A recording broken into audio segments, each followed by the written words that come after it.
Assalamualaikum warahmatullahi wabarakatuh.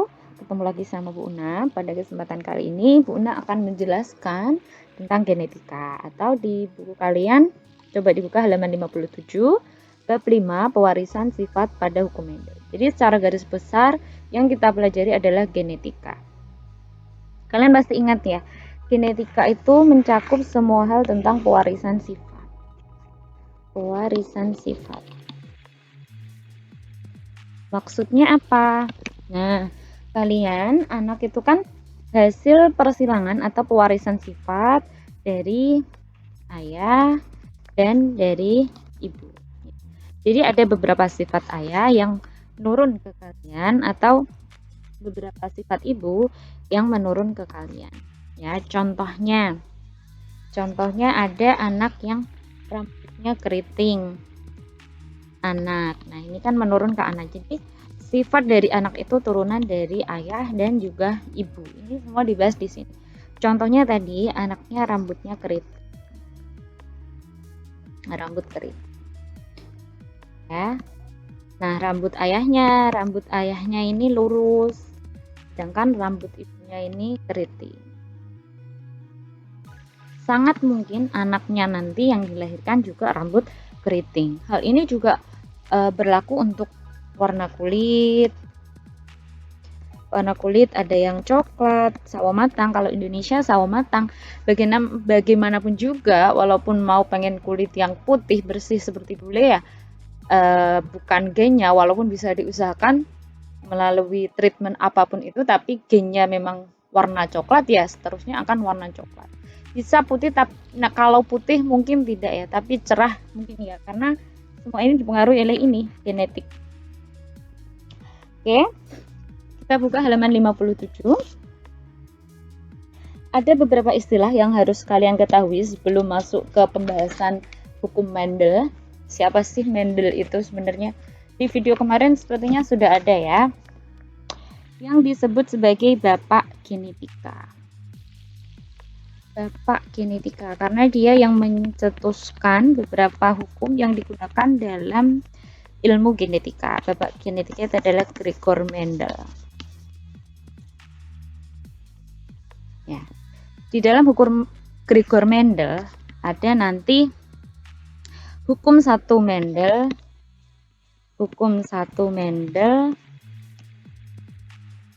dan hukum 2 Mendel. Mungkin kalian udah pernah mendengar hukum ini ketika MTS ya atau SMP. Ini sama saja, tetapi kalau di Alia ini lebih kompleks, lebih detail. Bapak Genetika itu Gregor Mendel. Oke. Sebelum kalian masuk ke hukumnya, kalian ada beberapa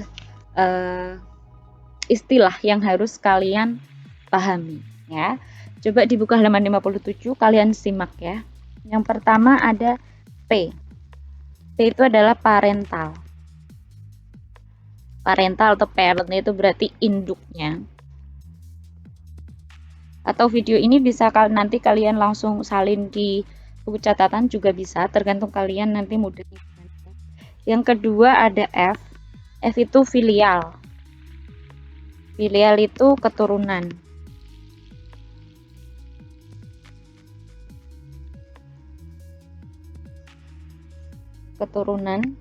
Jadi tadi kan ada ayah, ada ibu, kemudian ini ada anak. Mudahnya seperti itu. Nah, ayah, ibu ini namanya parental atau disingkat P. Kemudian anak ini adalah F. Nah, kalau anaknya nanti punya anak lagi atau cucu ya. Kalau ini F1 berarti ini F2, seterusnya.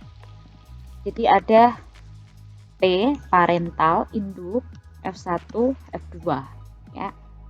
Lanjut yang ketiga ada fenotip. Fenotip ini adalah sifat yang bisa kita lihat. Sifat yang terlihat. Sifat yang terlihat ini contohnya apa? Contohnya kalau di MTS mungkin kalian ada yang kacang kapri yang keriput. Seumpamanya mawar lah. Tadi kan udah yang anak sama ibu. Sekarang mawar. mawar. Nah, ini ada mawar merah disilangkan sama mawar putih. Seumpama nanti hasilnya merah muda warnanya. Nah, ini sifat yang bisa kalian lihat itu namanya fenotip ya. Jadi bisa warna, bisa jenis bentuk rambut, ikal atau keriting atau lurus, bentuk muka, warna biji, seumpamane mangga ya berarti manis, asam, nah gitu.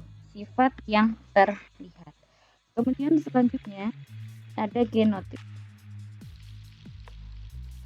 Genotip ini adalah dibuka ya halaman kalian, halaman 58 LKS-nya. Susunan genetik suatu individu pada umumnya ditulis dengan lambang-lambang. Jadi ada lambang-lambangnya. Jadi seumpamanya mawar merah sama mawar putih tadi ya. Mawar merah sama mawar putih. Jadi nanti ada beberapa lambang. Seumpamanya ini.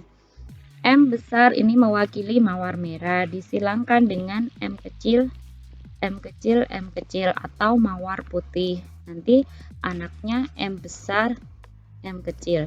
Jadi huruf-hurufnya ini namanya genotip. Kalau fenotip ini yang terlihat berarti mawar merah, mawar putih, mawar merah muda yang bisa kita lihat. Tapi kalau genotip yang tidak bisa kita lihat berupa kode-kode gini ya. M besar, M besar, M kecil, M kecil, M besar, M kecil. Lanjut gen. Gen faktor penentu sifat organisme. Simbol gen ditulis dengan huruf. Nah, ini tadi kan kalau genotip itu satu paket, M besar, M kecil atau M kecil, M kecil.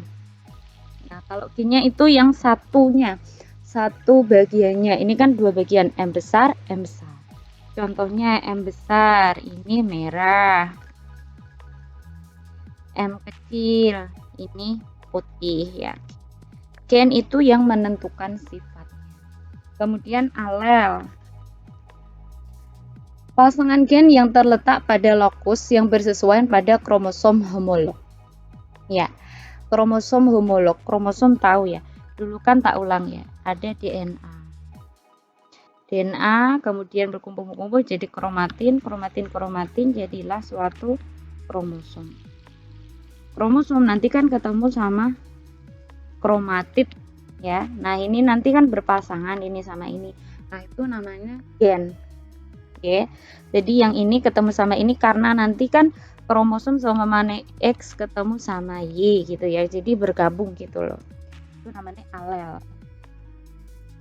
Pokoknya gen kalau bergabung dengan gen yang lain itu namanya alel. Contohnya M besar, M kecil. Tapi ini kan simbolnya itu disebut genotip ya. Kemudian nomor 7 ada homozigot. Sifat suatu individu yang genotipnya terdiri dari gen-gen yang sama dari tiap jenis gen. Jadi seumpamanya homo kan artinya sama ya. Jadi seumpamanya besar ya besar semua. Jadi M besar, M besar. M kecil, M kecil. Ini yang monohibrid satu artinya. Kemudian nanti seumpamanya yang dihibrid ya M besar, M besar,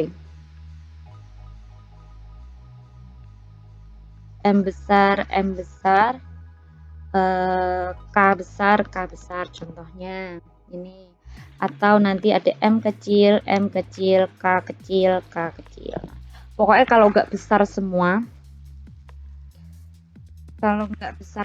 berarti ya kecil semua. Harus sama, homo artinya sama. Kemudian yang ke-8 ada heterozigot. Heterozigot, heterogen itu kan berarti campur, ada yang besar ada yang kecil. Contohnya tak buat dengan huruf yang sama ya, M besar, M kecil. Nah, ini kalau monohibrid, M besar, M kecil, K besar, K kecil. Nah, ini berarti heterozigot. Hetero artinya campur. Jadi ada yang besar, ada yang kecil. Ini kan besar, ini kecil. beberapa istilah yang harus kalian ketahui pada bab genetika. Nah, sekarang kita lanjut ya. Lanjut ke hukum Mendel 1 dan hukum Mendel 2. Jadi tadi kan udah tak jelasin kalau bab genetika itu adalah Gregor Mendel. Ini yang mencetuskan hukum Mendel 1. Hukum Mendel 1 dan hukum Mendel 2. Nah, sekarang dibuka halaman 59. Apa sih yang membedakan hukum 1 Mendel dan hukum 2 Mendel? Jadi, hukum 1 Mendel berbunyi, hukum 1 Mendel. Setiap gen di dalam alel akan berpisah atau bersegregasi secara bebas pada saat pembentukan gamet. Maksudnya apa? Kalian harus nanti kalian bisa mengerti kalau udah menuju ke soalnya. Pokoknya kalau hukum Mendel 1 itu ada pembebasan gamet atau gamet-gamet akan berpisah. Oke? Kenapa? Karena pada hukum ini gen di dalam alel tadi ya, seumpamanya M besar M kecil itu alel, berarti mengalami pemisahan atau segregasi secara bebas saat pembentukan gamet. Alel itu sendiri pasangan gen yang terletak di lokus yang sama pada kromosom homolog. Ya, jadi kalian tak review lagi. Jadi ini ada DNA, DNA bergabung menjadi kromatin menjadi kromosom. Nah, gen itu letaknya di mana? Gen itu kayak di lokus. Lokus itu suatu bagian, pokoknya di sini. Nah, itu namanya gen letaknya di situ. Di suatu lokus yang sama pada kromosom homolog, ya, kromosom homolog. Oke. Di sisi lain, jadi contoh dari hukum 1 Mendel atau biasa dijelaskan dengan hukum yang gampangnya ini monohibrid, ya, persilangan monohibrid. Buka halaman 60, ada contoh soalnya, ada contoh persilangan, maaf. Sebagai contoh pada persilangan tanaman Erkis betina berbunga ungu dan jantan berbunga putih, perhatikan diagram persilangan berikut. Jadi tak tuliskan di sini ya. P1 ada, kita tulis sesuai warnanya aja, P besar disilangkan dengan P kecil. Kita tuliskan sesuai warnanya ya. Jadi P besar ini yang jantan, yang P kecil ini yang betina. Oke. Nah, ini disilangkan, kita segregasi gametnya dulu. Gametnya disegregasi. Caranya gimana? Nah, ini dipisah aja karena ini homozigot, ini lebih mudah karena dia pasti punya satu gamet. Itu P besar, yang ini P kecil. Cara mengetahuinya gimana? Nah, ini ada rumusnya supaya kalian lebih gampang ya mengetahui berapa gamet yang dipunya. Ada rumusnya. Rumusnya itu adalah 2 pangkat N. N di sini adalah yang heterozigot.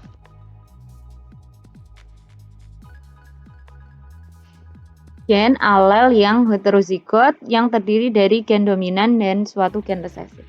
Jadi seumpamanya yang dicari itu adalah P besar P kecil, berarti ini kan satu heterozigot. Nah, berarti dia nanti 2 pangkat 1. 2 pangkat 1 itu 2. Berarti nanti gametnya ada 2. Karena ada yang heterozigot. Tapi gimana kalau kasusnya seperti ini? Ini kan homozigot, tidak ada yang heterozigot.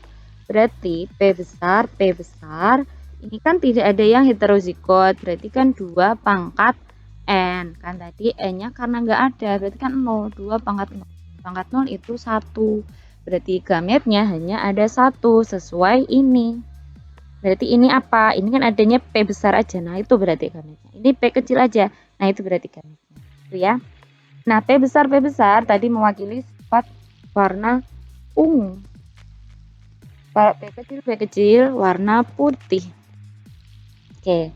Nah, ini karena dia itu dominansi penuh, jadi P besar itu sifatnya dominan.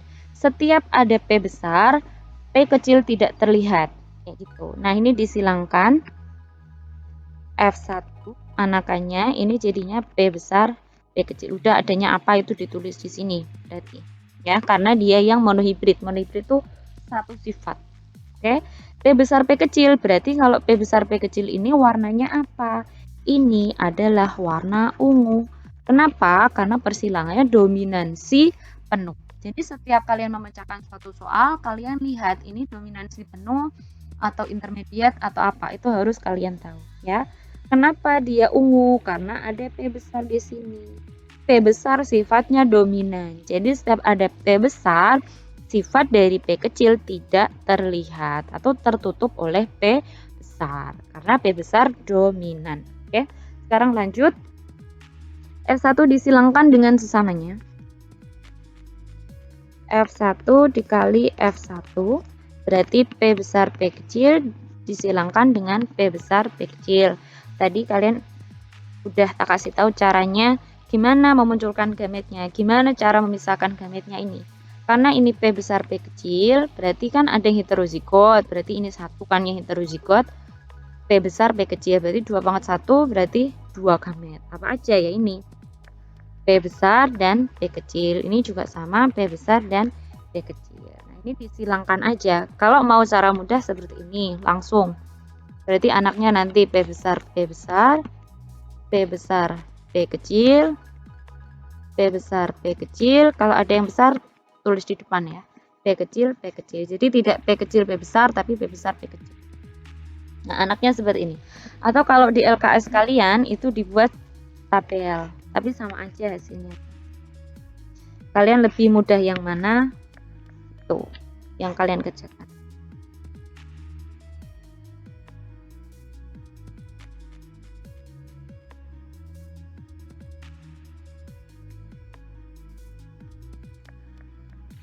Nama P besar P kecil, P besar P kecil. Nah, ini disilangkan aja. Ini sama ini. Berarti P besar P besar, P besar P kecil, P besar P kecil. Nah, sekarang kita lihat fenotipnya. Tadi ketika ada P besar berarti sifat yang P kecil tidak terlihat karena sifatnya dominan. Berarti P besar P besar adalah warna ungu, P besar P kecil warna ungu, P besar P kecil juga warna ungu, P kecil baru warna putih. Maka perbandingan fenotip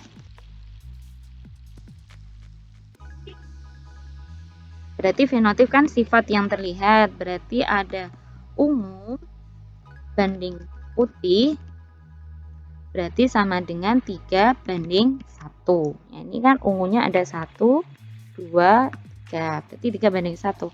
Nah, sekarang perbandingan yang genotip. Genotip berarti yang kodenya atau huruf-hurufnya. P besar banding P besar P kecil banding P kecil P kecil. Berarti ada berapa?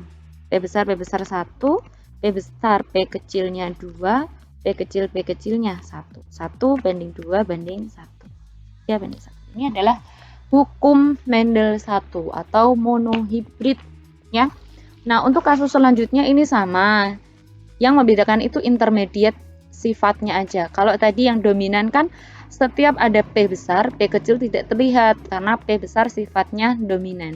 Tapi kalau intermediate antara yang sama merah sama putih itu bukan, kalau disilangkan itu bukan merah, bukan jadi M besar M kecil jadi merah, tetapi merah muda, ada warna yang di tengah-tengah, warna antara merah sama putih. Jadi kalian lihat kasusnya dulu ya. Untuk hari ini sekian dulu dari Bu Una.